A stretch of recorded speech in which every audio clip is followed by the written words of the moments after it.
mentioned that he was available in person today for this beginning, for this new beginning, as he said. It is, as much as he quoted that this is a privilege on his side, from his point of view, to be a part of this introduction, it is equally a privilege from our side to have him here inaugurate this new series of classes. So with the vibrant and a wonderful message as an introduction to the introduction to Vedanta, and with the blessings of the Sanatana Guruparampara, who I see as represented by my Guru, Sri Swami Brahma Yogananda. Let's begin this new series called Introduction to Vedanta.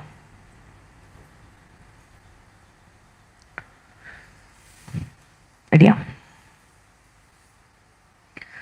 Om Sadashiva Samarambam Shankaracharya Madhyamam Asmadacharya Paryantam Vande Guruparamparam. Om.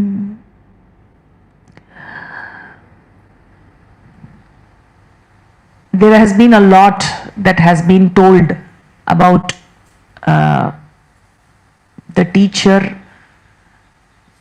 the school or the Vidyashala called Advaita Bharati by Sri Venkatramji, and also by Acharya Rangaji.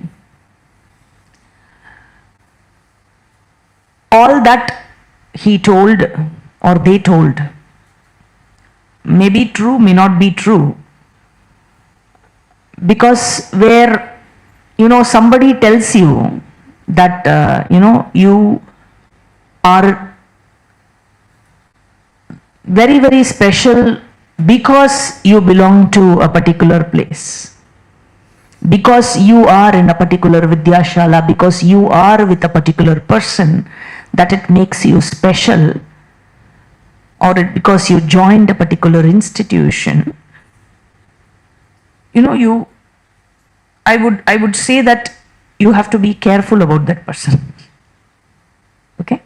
So, see, always, we have many people everywhere in this world. Even when you join a new office, a place of work, they would definitely tell you this, that you are one of those very few who have got selected to work with this wonderful organization. If you join a college which is supposed to be very reputed, you would hear the same thing.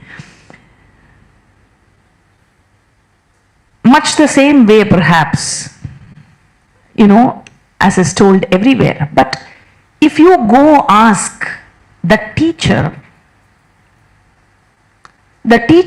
will never tell you that you are special because you are associated with the teacher. Right?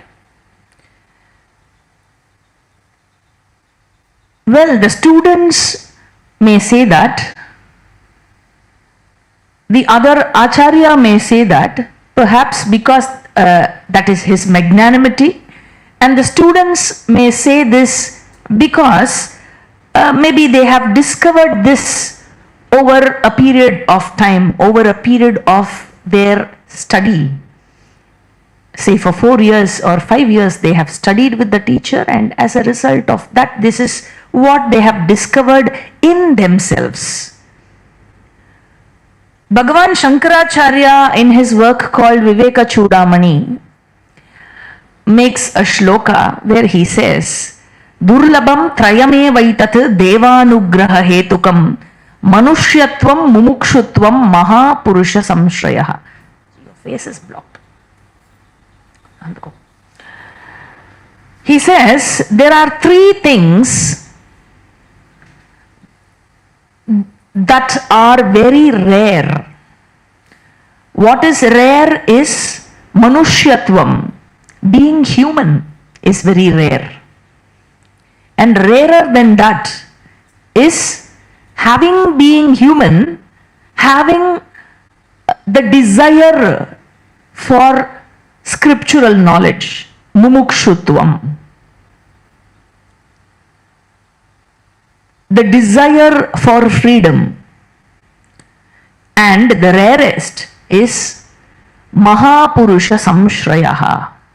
Having taken the human birth and having the desire to learn, to get associated with a Sampradaya Acharya or a traditional teacher, it is the rarest.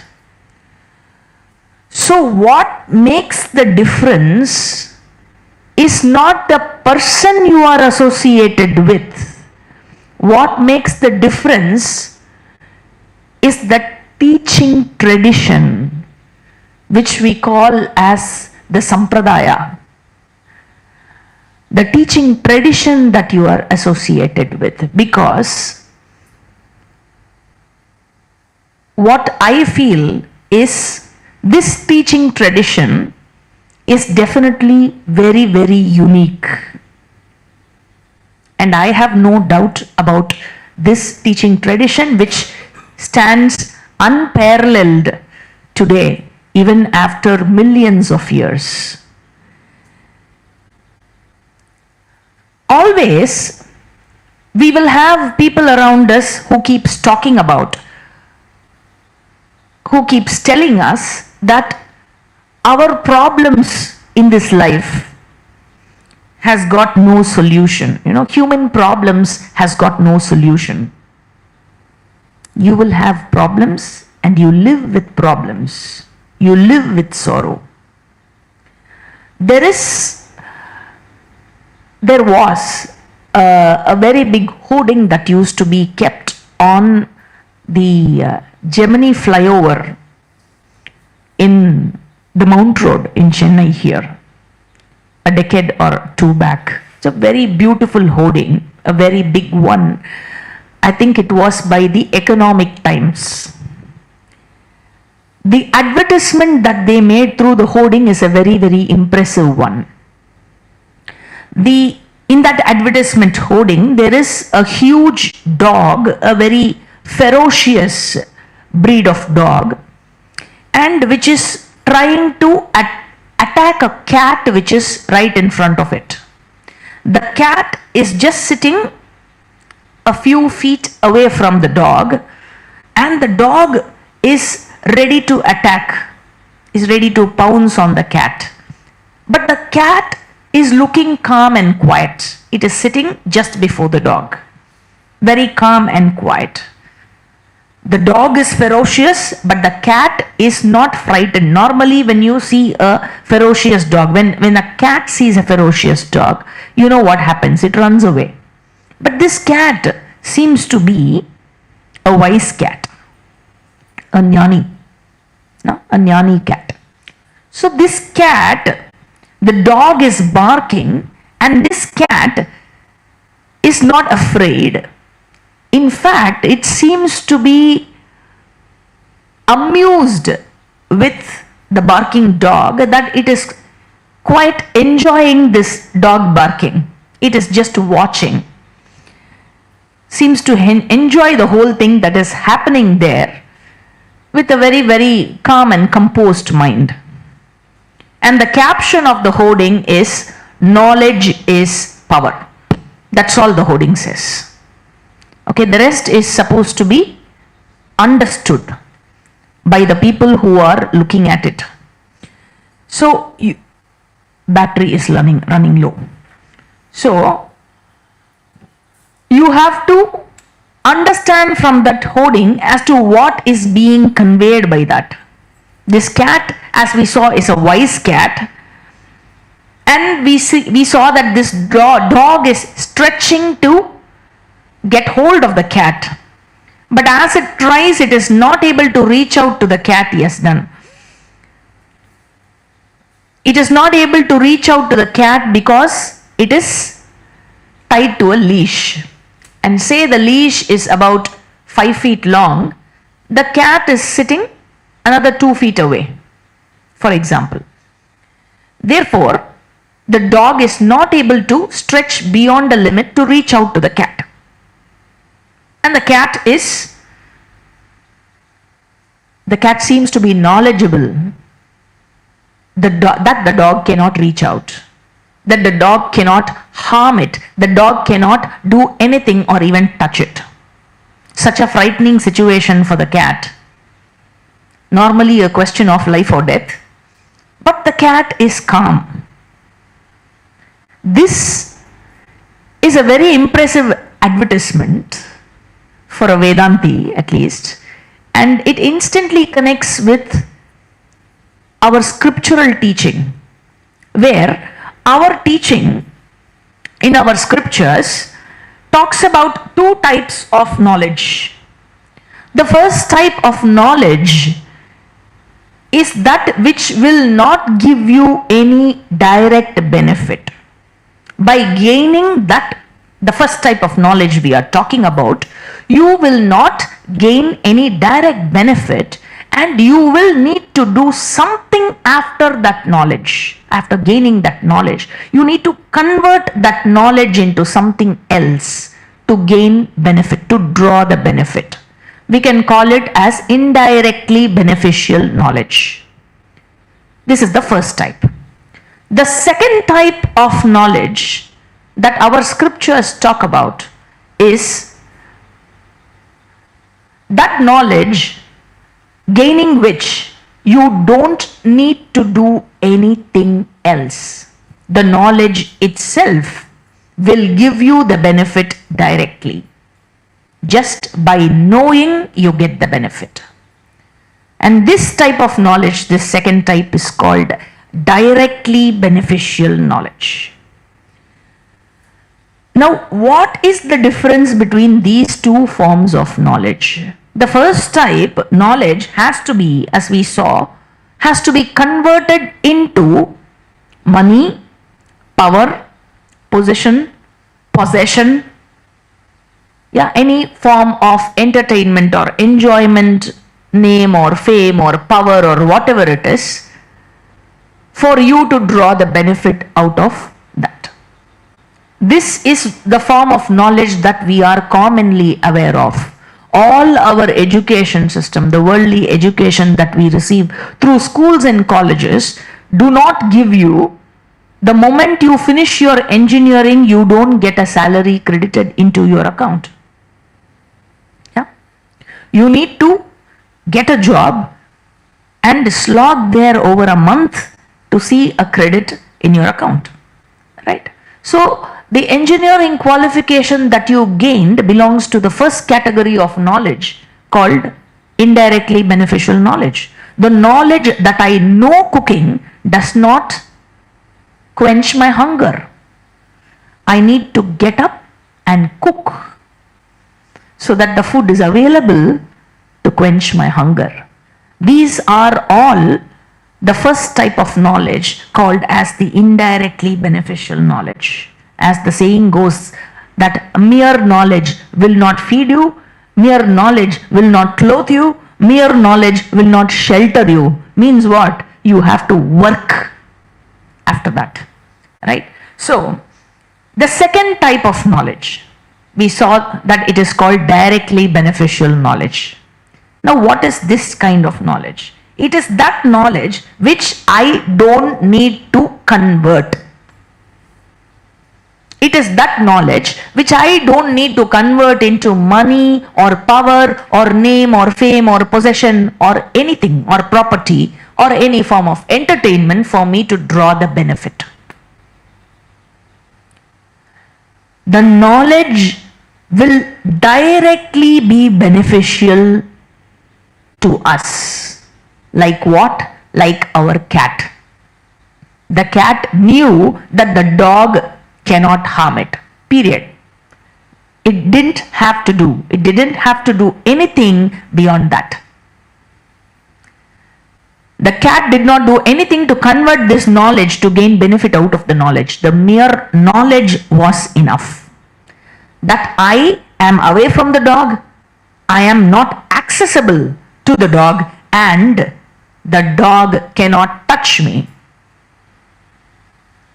So this knowledge has given the strength, the comfort, and the confidence to the cat to face the barking dog, the ferocious dog, something that the cat normally is frightened of. Okay, so with this knowledge, the cat was able to convert the frightening situation into a situation of amusement or entertainment. It was just watching, that's all. Therefore, we understand that knowledge can bless a person. Mere knowledge is capable of blessing a person even without requiring it to get converted into some other form to draw benefit out of it. This type of knowledge, this second type that we saw, the directly beneficial knowledge, is discussed by Bhagavan Shankaracharya in his commentaries, in his works across, commenting all the texts, all the Prasthanatraya, and more specifically in his commentary to the fourth sutra of Brahma Sutra, where Bhagavan Shankaracharya takes so much of pain to show that knowledge, mere knowledge is enough to draw strength, to draw confidence, and to draw fulfillment, to draw completeness. There is nothing that needs to be done after knowledge. There are so many objections that get raised by the other philosophers, the other darshanikas as we call them, and Bhagavan Shankaracharya argues with them one by one, clearly laying out with reasoning that it is not required to be so. That I have to convert this knowledge to something else to draw benefit out of it. No, mere knowledge. I know and I am free. This is enough. And the best example for this kind of knowledge is our cat.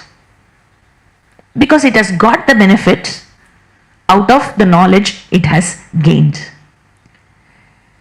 And in our lives, we see that, there is always an attempt that we constantly make to seek approval from this world, to seek applause, to seek recognition from the world around us, from our family, the community, in fact, even from God.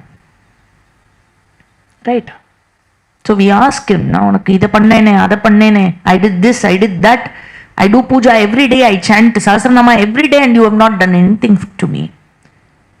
All these things happen because there is no self-approval. I don't see myself. And based on what the others say about me, I decide, I judge my success or failure. And there will always be people around me at any point of time who keep telling that you are small. You are a speck of dust in this universe. You are just nothing.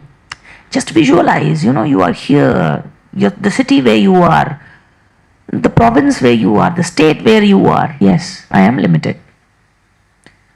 And again, what is my average lifespan? In the country where I live, in the place where I live, people will come and tell you even a turtle will live longer than you. Which means I am again told and reminded that I am limited time-wise. Therefore, I am small. Space-wise, I am small. I am inferior. Space-wise, I am small. Time-wise, I am nowhere. And again, we live in this country where, we have been, we have a history of great kings and great empires which has seen a fall. Great empires like Hampi, great empires like Hinduvi Samrajya, Chola, all these empires are not there today. We've even had big universities which have got burnt. So, whatever we have, we say it is very precious. So, whatever we have got, we have been blessed with it.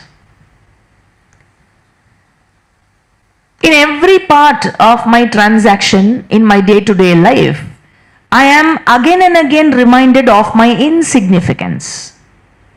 I am insignificant space-wise, time-wise, and yes, it remains a fact that I am insignificant. Also, I am knowledge-wise insignificant. Alright? There is nothing that I would know completely about. Take anything, I would not know completely about it. You take a vegetable, what all the vegetable can give you, the benefits of a vegetable. I can spend a whole life doing research about this vegetable, and I can hand over to my next generation and they will keep continuing the research. The research will go on because they will have so much of stuff to research further, and the research is endless. There is so much to research, which means that knowledge-wise every individual is limited. Skill-wise every individual is limited. Strength-wise every individual is limited. Therefore, I am limited, I am given to limitation, I am given to insignificance. That is how I see myself. And when I started my life as a child, as a baby, as a child, I had two people in my life. They were my parents, my father and my mother. And I grew up seeing them, and whenever I was in a helpless situation crying out, they were always there to protect me, to take care of me, to give me what I want. Even without me, having an ability to communicate what I really wanted, even at that age, they were there for me, available for me. And whenever I felt helpless, I had this capacity to trust. Appa Patapa. Daddy is there to take care. Mummy is there to take care. Mom will take care. She will do it. I just have to tell her. And she will do it for me. So, I have always seen my father as the greatest hero I have known of. My mother as a superwoman I have known of. Right? And I have never even thought that they are fallible. I have always seen them infallible. Until I grew up to a parent. To see that who I thought were infallible are actually fallible. And I see this, and I now recognize again that I am insignificant. As a parent, I am insignificant. This self-judgment of insignificance is called by our scriptures, is referred to by our scriptures as the core human problem. This is the core issue or the core problem of every human being, no matter to which country, to which nationality, to which religion, to which caste, creed or color you belong to, or even the gender you belong to. This is the core problem of every human being. All the other problems that you name and you make a list of it are called as topical problems. The superficial problems. The core problem is this, the self-judgment that I am insignificant. So the person who judges himself or herself to be insignificant is helpless. And all those things that I thought will never fail in my life, as I grow up, I see all those things to fail, including my parents. But the helplessness is continuing. The helplessness continues, and all those things that were there, I thought were infallible, are fallible now. What happens? I gradually lose my capacity to trust. I have lost my capacity to trust. That money is infallible. That my power or position is infallible. That my health, my knees are always there to support me. No? All these things fail one day, and I am still helpless. That I am helpless alone continues. And again, around the world, I have a lot of people, and I am the target of everything, where people target me and shoot at me, and my ability to trust people has completely eroded off. What happened to my helplessness? Continuing. And we live in a society which is a rat race. At every age, it is a rat race. Therefore, helplessness is more.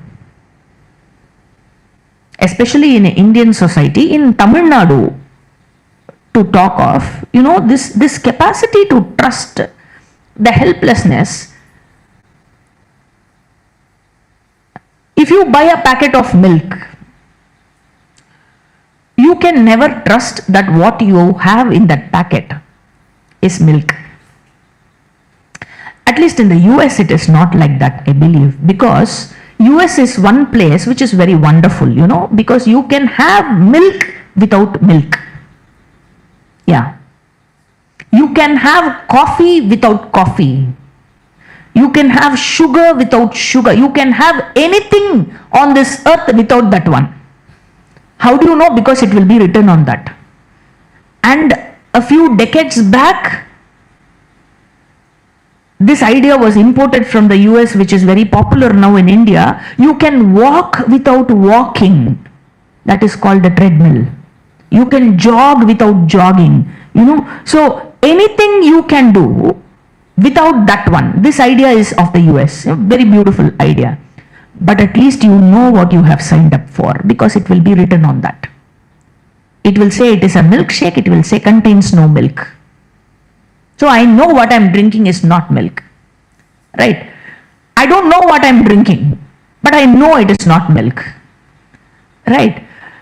So now this problem of helplessness is continuing, and I have, as I said, lost the ability to trust.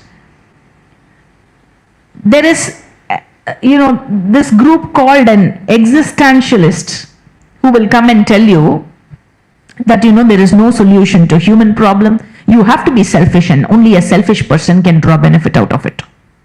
Only a selfish person can be happy in life. Therefore, you have to be selfish. And somebody else will come and tell you, but he will add a little more to it. Okay, he will say, yes, there is no solution to human problem. The human problem will always be there no matter what you do, because you are definitely insignificant. You are definitely a speck of dust. And he will say, you know why? Because you are a sinner. This is what I am told, that I am a sinner. Right? By that group of people. Why am I a sinner? Is it because of my action? No, it is because somebody disobeyed God. And that is called the original sin. Okay? So I have my original sin, and then I was born with the original sin, and then I accumulated a lot of sins over these years, and now I have a composite bundle of my original sin and my accumulated sin. Right? So I am now a sinner, and therefore, because you are a sinner, you don't have a choice, but you have to live with the problems. But if you are really looking for a solution, there is only one solution, and that you have to follow me. Follow what I say. And once you follow, he gives you a promise that you will be liberated. Where? Not now. To some place which is available for you posthumous, after death, which is called heaven. But you cannot verify that here, because it is not available for inquiry. It is not available for any estimation or verification here. It is a non-verifiable belief. Already I don't have capacity to trust anybody. And I can trust, if at all I can trust something, what I can trust should be something which is not negatable. If it is something that is negatable, then naturally my distrust only grows, and I will never develop a capacity to trust it. That is why, it is very difficult. And that is why the easier method is people go by the belief, and they say, yes, we believe that we will go to heaven. In fact, he wants to believe that there is heaven and he will go to heaven, because there is no solution here. He has decided that. Right? So there is solution only if you follow that person.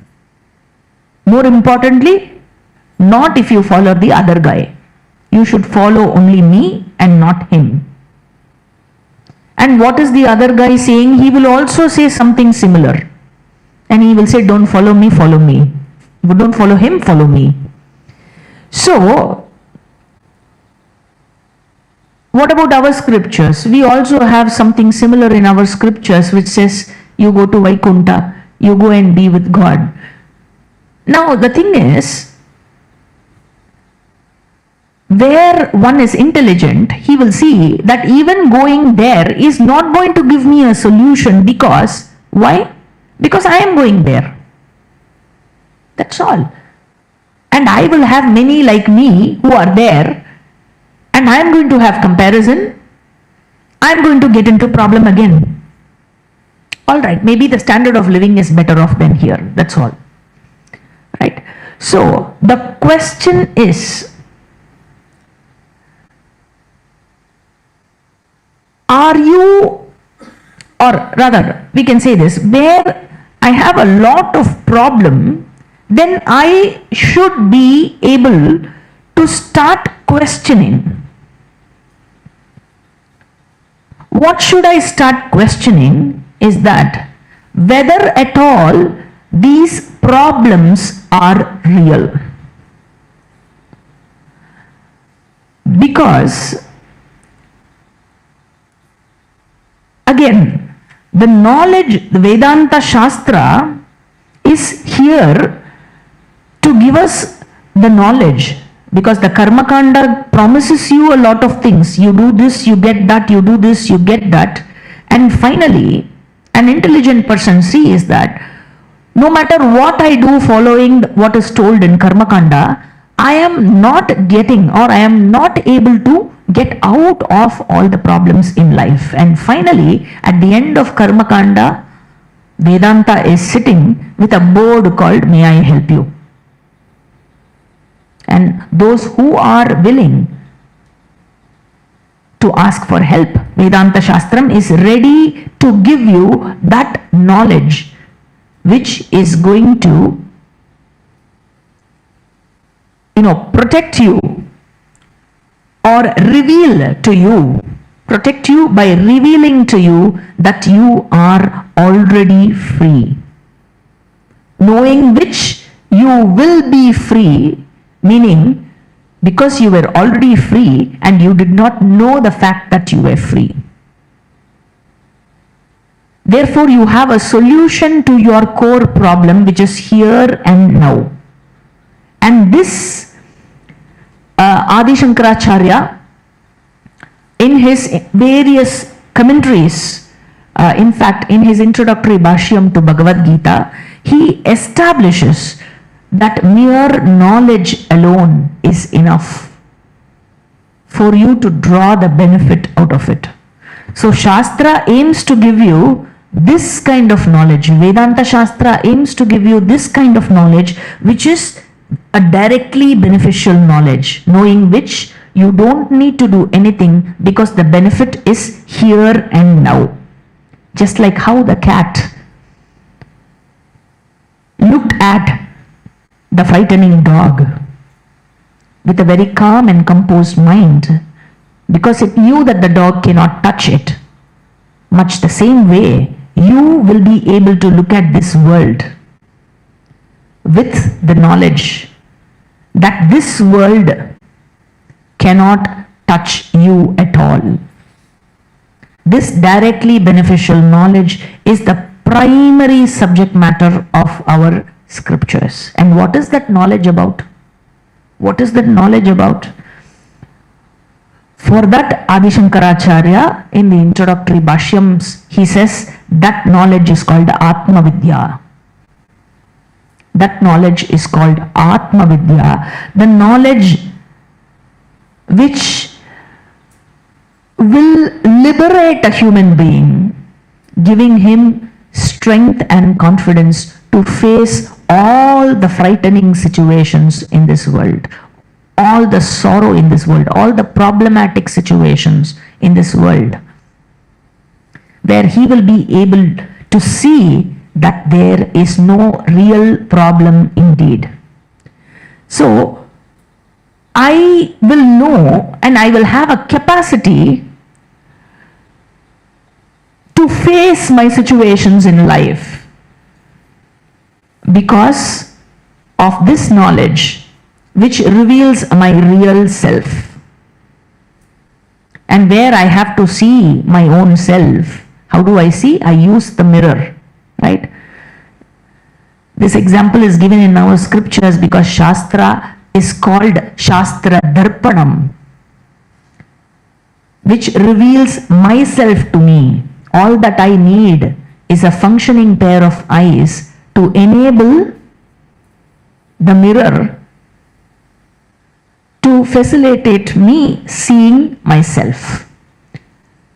So the mirror is taken as Guru Shastram that reveals myself to me, and the functioning pair of eyes that I need is the readiness that I need to have to continuously attend, study and seek this knowledge for the time that I need to take to acquire. It can be few days, few months or few years, depending upon the ability of every person. And once where I gain this knowledge, I will remain calm and composed like that cat, knowing that I am already free. With this note, we will conclude the class today and we will resume with the next class on 2nd of August, same time. Om Purnamadah Purnamidham Purnat Purnamudachyate Purnasya Purnamadaya Purnameva Vashishyate. Om Shanti Shanti Shanti Harihi Om Shri Gurubhyo Namaha Harihi Om. We have started these classes in the eve of Guru Purnima, which is on Wednesday, which is on 29th of August, coming Wednesday, 29th of July, which is coming Wednesday, 2-3 days later. So,